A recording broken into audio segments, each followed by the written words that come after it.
In this tutorial, I'm going to show you how to create a mega menu that will be displayed when I move the mouse cursor over the navigation section on my website and hide when the mouse cursor leaves the mega menu. I've already created a layout that I plan to use as the interface for my mega menu, so I'll get started by giving this block section an ID that I can easily recognize as my mega menu.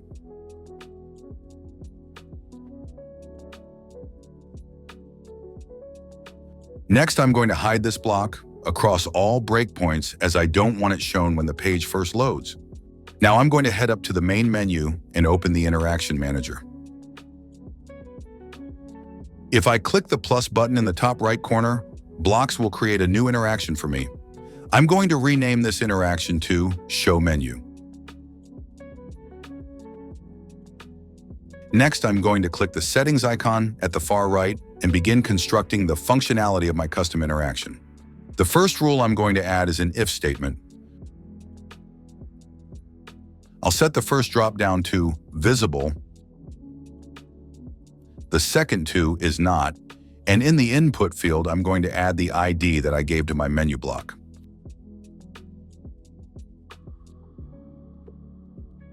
Within this if statement, I'm going to insert another rule that will toggle the visibility of my menu. I'll also add the ID for my menu block here as well. So that's the Show Menu interaction complete. When it's run, it will check that the menu block is not visible and then toggle the block's visibility so it is shown. Next, I'm going to create a second interaction that will be used to hide my mega menu. I'm going to call this new interaction Hide Menu. I'll start this new interaction by adding an if statement.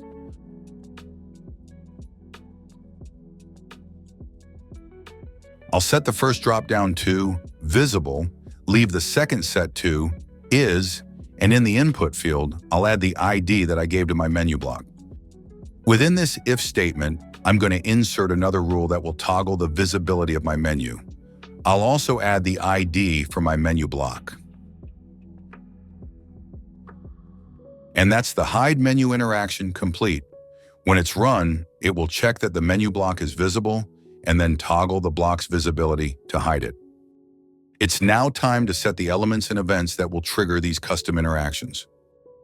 Blocks supports various ways to trigger custom interactions on almost any element.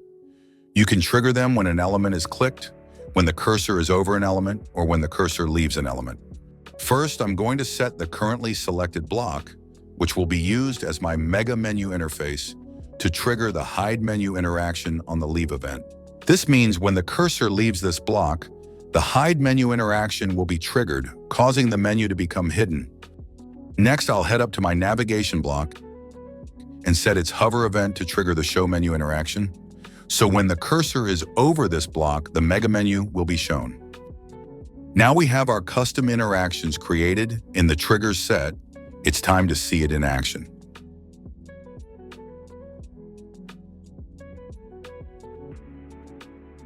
As you can see, my mega menu is being triggered when the cursor enters the navigation block, and it's hidden when the mouse cursor leaves the mega menu.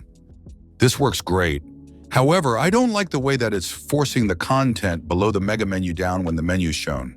To fix that, I'll start by opening the Class Manager and adding a new custom class that I'll use to apply some custom layout styling, which will be used by the menu. I'll name the class Floating Menu.